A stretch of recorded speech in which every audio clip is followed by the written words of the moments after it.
Wow. Who would have ever thought? I mean, I don't know. I do kind of identify with now. I don't identify with him, but I see some of the. I understand. Yay, I'll put it like that. I understand his thought process. Just for being like a black sheep, thinking differently. Not I wouldn't even call myself a black sheep. Just thinking differently my whole life.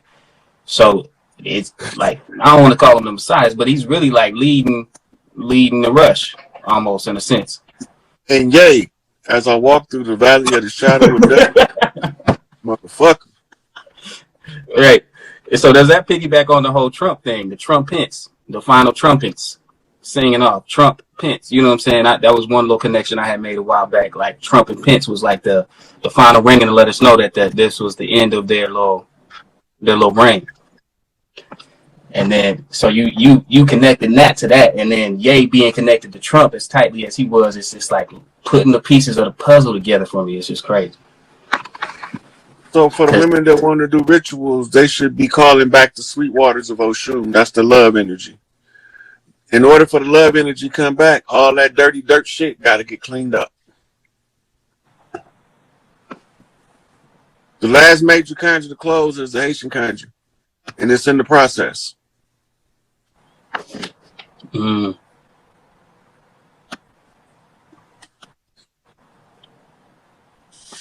Reacquaint yourselves with. Okay, let's see what she talking about. That's what we were saying earlier about sinking back to the earth, walking barefoot and grounding stuff. Yeah.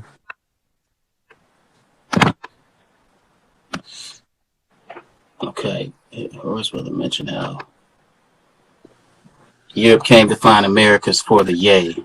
What are some of its original uses using the plant cocaine is from? Okay, for the yay. Oh, yayo. Okay. What are some of its original uses using the plant cocaine is from? They used to use it for pain reliever. They used to use it. They used to make tea out of the leaves. They never used to use the concentrate. Cocaine is a concentrate. Mm-hmm. Right? So it had an effect like caffeine, except stronger. That's a good question, Reynolds. Throw that in the question box for me so I can pin it. But he said all the black nobility, the dirty morals. Actually, I just mentioned it. 100%. 100%. Okay. So is it for me? It feels like it's really time. Like even with Doug telling Ye, like I got 100 acres of land that you can use. So it is time for us to try that rebuild, almost like another Black Wall Street, or just are we getting back to nature with this one? Listen, the Black Wall Street was everywhere. It wasn't just Tulsa, Oklahoma. We had communities that we set up after we left the Gullah Wars. When we was going back into the land, they had declared the land abandoned under the salvage rights so they can use squatters' rights to colonize. So when we was going back, we had everywhere we went, we generate the sweetest source of wealth on earth. Gold, if we wasn't on earth, gold wouldn't be here. Platinum wouldn't be here. As the side effects of very specific star seeds walking the earth. The side effect is the earth produces in its anatomy chemical signature identifying the strain of being on the earth. Because I mean it makes sense because Earth is just a larger expression of us. So I mean we got all those chemicals and minerals in our body. Mm-hmm. Okay, here's a good one. Can you expound on the matriarchal call and the shift back into a matriarchal societal structure in the higher timeline? So the call of the matriarch is spiritual. If you see now, there's the women that's finding where they comfortable.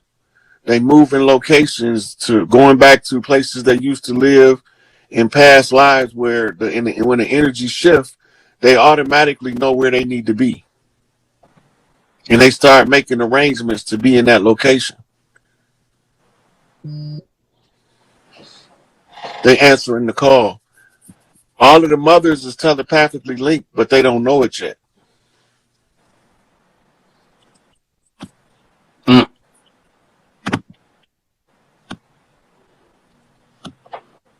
But let me see. Let me see. And when do you feel like they'll know it? What will it take? Is just an It, awakening? Is it a ritual, or is it yeah, breaking the spell? it's a subtle becoming aware, Okay. right? The only reason I figured this stuff out is watching patterns. As I watch the patterns, I can't help but notice it.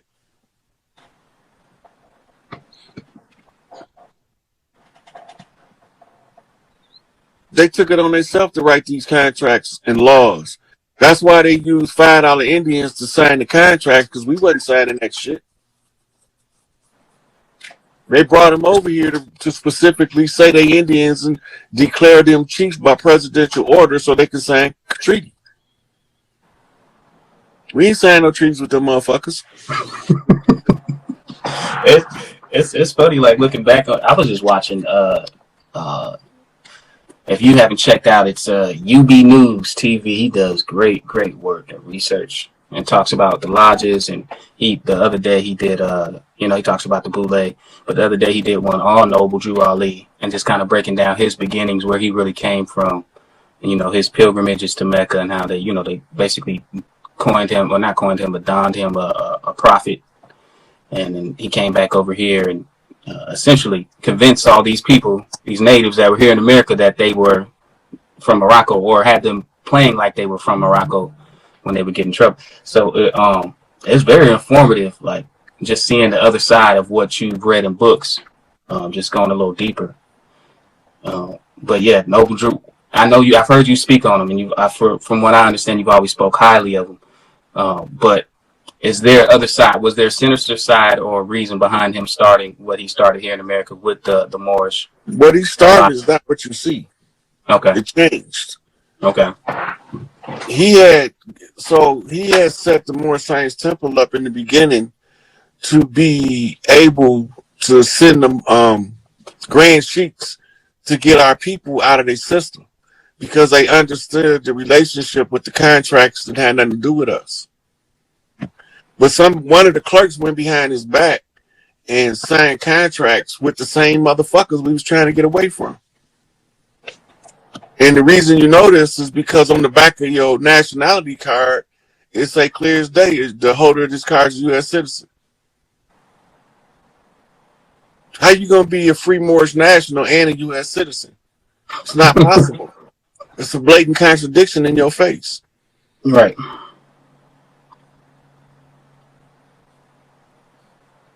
That's real. Okay, so here's a piggyback on that topic. Hey, Shane says, so should we be correct in status, declaring ourselves indigenous as Aboriginal, or just wait?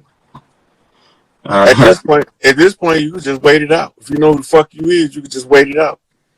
Disassociate from the system so that motherfucker could go and finish collapsing. Right. So would you recommend something as simple as like deregistering yourself? Like just killing the contracts that you have out there, even though their contract ended, a lot of people You abandon the contract for fraud. Just abandon it. You abandon the contract because if you know there's a fraud there and you're still trying to meet the terms of the contract, you party to the fraud, which incriminates you in the court of law. If anybody ever called them on that fraud in the court of law, all of the people who willingly participated in the fraud, once they became aware that the fraud existed, is just as guilty as the ones that started the fraud. Because if you steal, yep. That's real. Good question, though.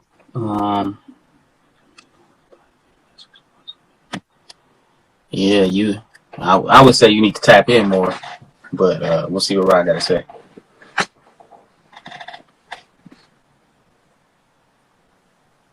That's the essential symptoms he's describing. I can't see the whole thing. It says, is there a meaning behind my body being restless, or more so me not being asleep? It's been happening since a young age. It could be nutritional deficiency, but if your spiritual self is vibrating too high, you won't be able to sleep. You use a cat nap. So he's got to integrate that. Right. So he had to train himself. Like what I did when I was locked up, every night before they lock us down, I drink a big ass cup of water before I go to bed. right? Because the water hydrates the body and is soothing to the central nervous system, right? And then I lay down, and within no time, I'm out. So then I begin to keep doing it till I train myself. When I ain't tired, when I need to get some sleep and I ain't tired, I can still go drink a big cup of water and go straight to sleep. I can do it now. Mm. That's how, instead of letting somebody else condition you, you learn how to condition yourself. That's real. And I know for me, if you just like, well, he said he can't get no sleep, but I know when I wake up in the middle of the night at a certain time, I normally just sit down and I'll try to sit down and meditate. That normally means I'm supposed to be getting a message, especially if it's in like the heat of the middle of the night. And then I'll be peeing all night. But that's why I did it. Another reason why I done it too, because I needed to train myself to hold my pee all night. Mm. Oh, dang. I ain't seen this. Probably because I never registered to vote. She said, why did Mellon notice it stating years we voted or not? Look, all of those is adhesion contracts. You fill that shit out, you making an agreement with them to participate.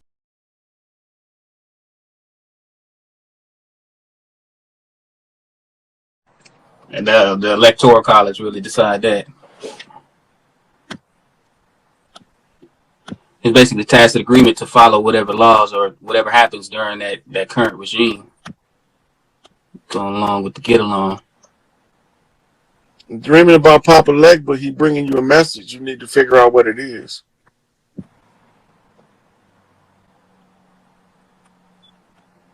Okay, there we go.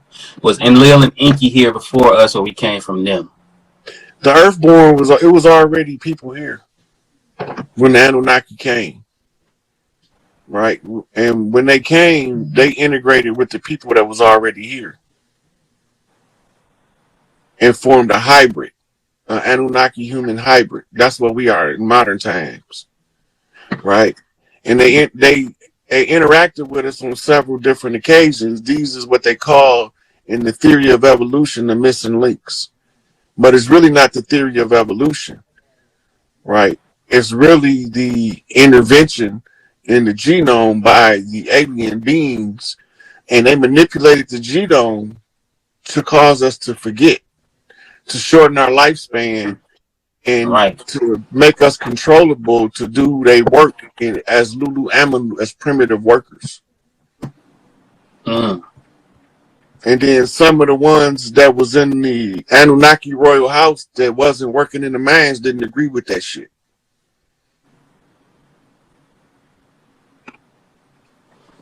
And that's when they created them other people. Okay, bad.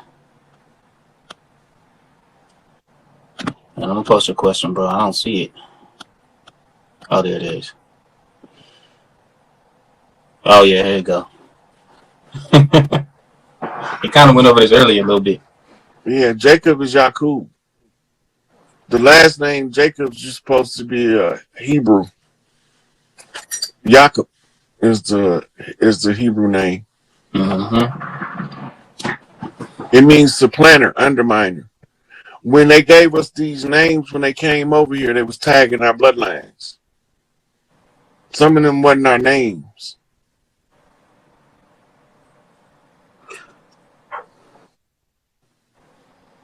Mm. Okay, I'll save that one. Because the Yakub story is fascinating. But I did a series on Young Elder Show showing y'all exactly what the Yakub story was. Okay. With references. All right, I have to tap that in. You said with Young Elder? Yeah, it's like a 3 or 4 part series. Okay, but that's on his Instagram? YouTube. Okay.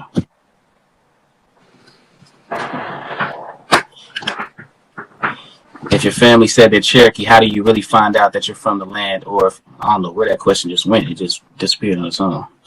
Or if they're of the invaders. I think she might have dipped out. So it took her question. So I'll just put that back. I had a dream about him. Oh, okay. She said she had a dream about you. Can you explain what you're telling her or what they're telling me to tell him or tell me? Like, what's the communication? She had a dream about you. You don't translate dreams like that. That's enough information. I actually got to hear the dream circumstances, the surroundings. Then I got to know a bunch of questions go with that. Yeah, colors, all of that. The black Masons. Maybe it don't matter, but I'll put it up there. The black Masons. Okay, so all of the lodges have been infiltrated. So, you have to judge them by an individual that you know. You can't judge the whole lodge because you got good motherfuckers in the lodge and you got dirty motherfuckers in the lodge. And all of them been infiltrated and compromised. Every single lodge. Kind of like the NOI back then with Malcolm X. It's a lot of dream questions. You must not have did a dream live in a minute. The Liberia project took a lot of us over to Africa, to Liberia, and many of us ended up in Ghana. Most of us don't know that. So a lot of us was under believing that slave narrative when the first back to Africa movement was called the Liberia movement, right? It was a lot of us that went to Ghana as well. Not just Ghana, the whole Gold Coast, Côte d'Ivoire, and Western South Africa as well.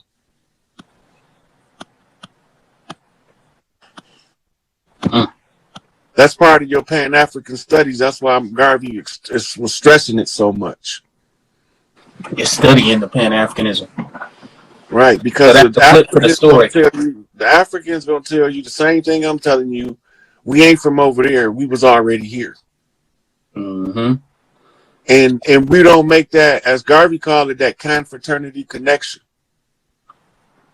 Then we going to be stuck with the narrative the invaders gave us, with no way to disprove it, which is going to make us forfeit the right to our own shit. But when we go study the Pan-Africanism and the Africans is telling us don't believe that bullshit, they look like us, but they not us. The Africans say the same thing we say. The Arabs say the same thing we say. They look like us, but they ain't us. All skin folk ain't kinfolk. Why is that saying in all of these places? Because all of these places was invaded by the Etruscans, who became known as the conquistadors, who became known as the blackamoors. So the challenges was the George Washington challenge in the Masonic Lodge was the challenge versus the fezzes versus the feathers, master versus master. Is it one of y'all chiefs can rise up and know what side of the water you from? Will you know that you didn't come over here with a fez on? You was already here with a head full of feathers. Well, I ain't come over here with no fez on. Before it was ever a fez here, I had my feathers. So when I know that the lodges is infiltrated, I got to raise myself. That I can't go in their lodges if they infiltrated, because they're gonna immediately know who I am. And then I got 3 ruffians again. Jabbaline, and Jabbalo. Busting me upside my head and shit. I ain't finna be going through that. I'll fuck one of them niggas up. So does that go into like discernment, or like your soul already knowing like who you belong to or what side you belong to, or is it true that people are easily manipulated into that doctrine, or just like thinking that they're Moorish but they're really not? Look, most people didn't start hearing about that shit till the 90s. That's around now. And most of the people that start hearing about it got it out of prison. And all of these grandiose claims to be in a superior jurisdiction to the government, all the time they having you becoming inferior to the government. They slave catching and don't even know it. The presumption of knowledge is worse than motherfucking no knowledge at all. Mm. Because you definitely gonna be misleading the motherfucker. So My the good Moors came in with feathers to accept the challenge, and we had to win affairs. We was getting our ass kicked. They was telling us that shit. We was believing the shit out that shit. How did that? I mean, how was it so effective to where they made us forget where we came from so effectively? How did they do it so effectively to where even though our like the amnesia that comes with like our great grandparents and grandparents telling us who we are, and then we just wiping it off or wiping it away, say, The "Nah, we." appearance of being official. Mm, It's true because I got it wrote down here on this piece of paper I just wrote. mm, Right?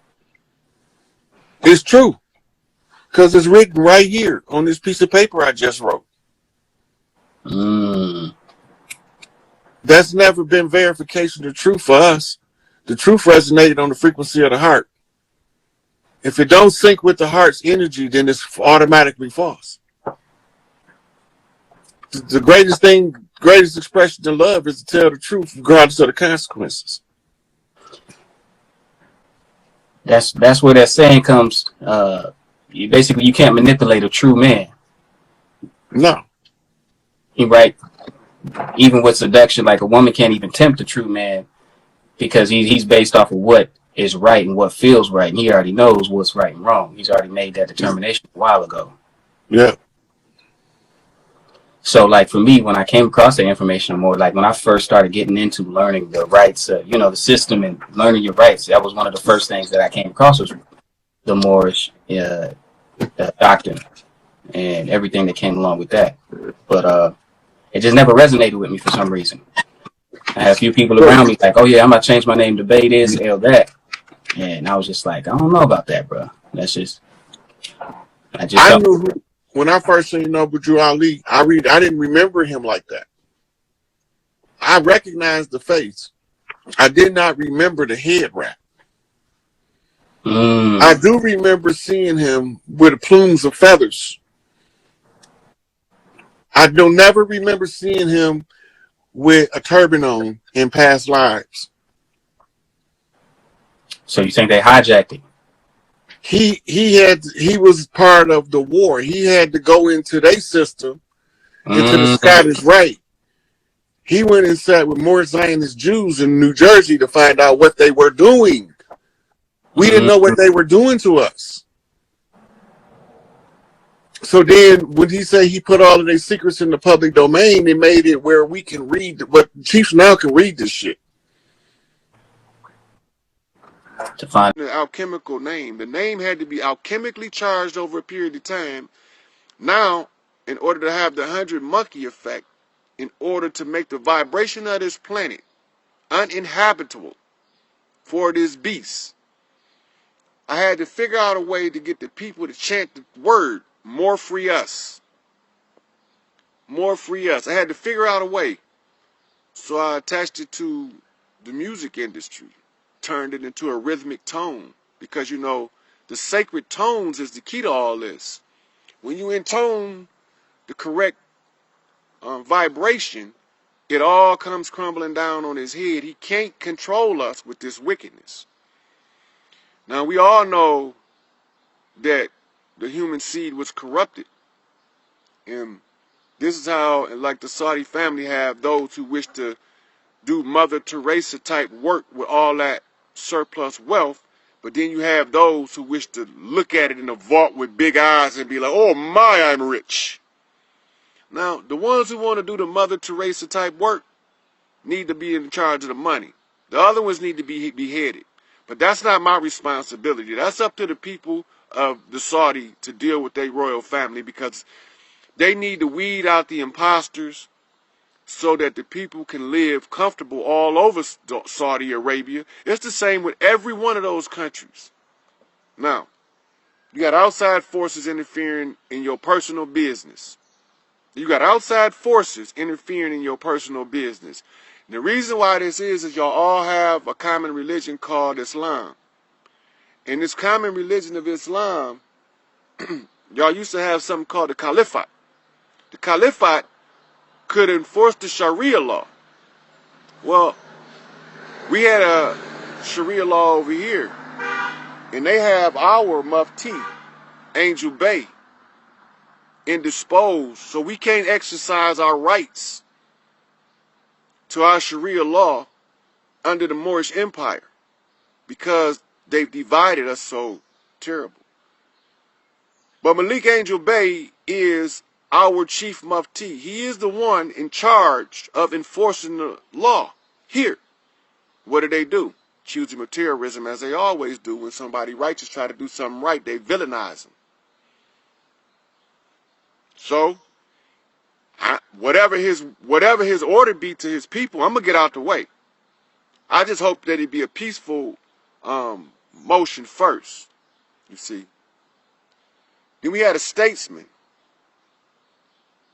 and he was to teach us business and how to interact with one another. And this man was supposed to teach us how to carry ourselves in unity and to be able to break the barriers. And we call him Larry Hoover. Larry Hoover is our statesman and our diplomat. They put him in prison, and he was about to come home. They fabricated cases. Now, everybody with a drug case, y'all need to understand something. There's a federal statute in the United States Code that says when the government commits a crime, and uses the citizenry as a method to carry out the crime, the citizenry are not responsible for that crime. In other words, everybody with a dope case is in direct violation of every portion of your United States Constitution because they are agents of the government and they're not supposed to be punished. They're supposed to have qualified immunity for anything narcotic related because the government is the ones bringing the narcotics. Iran-Contra exposed the rats for who they were. Everybody thought Ronald Reagan was the bad guy. Ronald Reagan was scared to death. They did not tell you Nancy was forced to keep him sedated for the remainder of his life so he could never tell the story about George Herbert Walker Bush and his role with Central Intelligence and bringing all his drugs over here. But Iran-Contra Senate hearings will show you where I don't have to prove it. They proved it to you before I even said it. This should automatically have every drug case brought to the surface. And everybody with a drug case acted as and to this day, act as an agent of government. You can continuously prove this because George Walker Bush, right now, still got troops guarding opium fields in Afghanistan. They're still there. Why are they doing it? Now, let's go a little bit deeper. Pick up that book, Behold the Pale Horse, written by William Cooper, and he tells you about the law that was passed in the late night hours by a select Senate committee in order to make George Herbert Walker Bush King George I of the United States.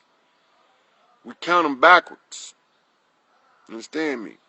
You have to count them backwards because it was started from King George III. Count them backwards. He was supposed to have the reins. 9/11 was their coup de grace. 9/11 was done by Dick Cheney, Donald Rumsfeld, George Walker Bush at the command of George Herbert Walker Bush in the act of treason. Bill Clinton, George Herbert Walker Bush's adopted son, was in on it in as much as he knew what was going on and continued to keep up the charade. So what do we do about this? We find a righteous man somewhere. We let him kind of like villainize him, but not really. Kind of like make him look bad, but not really. They make him look like a man, a regular man, and put him in office. And when they put him in office, they say, we'll put you in office and we're going to give you this job. And you're going to have to drain the swamp. But you have to let the people believe you still following the agenda of this wicked bastard so that we can overthrow this tyranny that's suffocating everybody on earth. We looked around and there was a very eloquent supporter of Ronald Reagan and dear friend of his that loved him greatly and mourned him for a very long time, even while he was alive, because he knew what they were doing to him and he was under the threat of death. He was bound to silence. I'm not part of no organization that can threaten me. Everything that I'm part of is about redemption and righteousness. So we trained him. I tried to tell y'all, you see, we sent him to Vincent Kennedy McMahon to be seasoned in learning how to be the bad guy. So you go back and you watch wrestling and you see Donald Trump in wrestling beefing with Vincent Kennedy McMahon, learning how to be a heel. He had to learn how to be the bad guy because he's not really a bad guy. But he had to play the role. See, in order to catch a serpent, you might have to play the serpent. In order to catch a thief, you might have to play the thief. And this is all part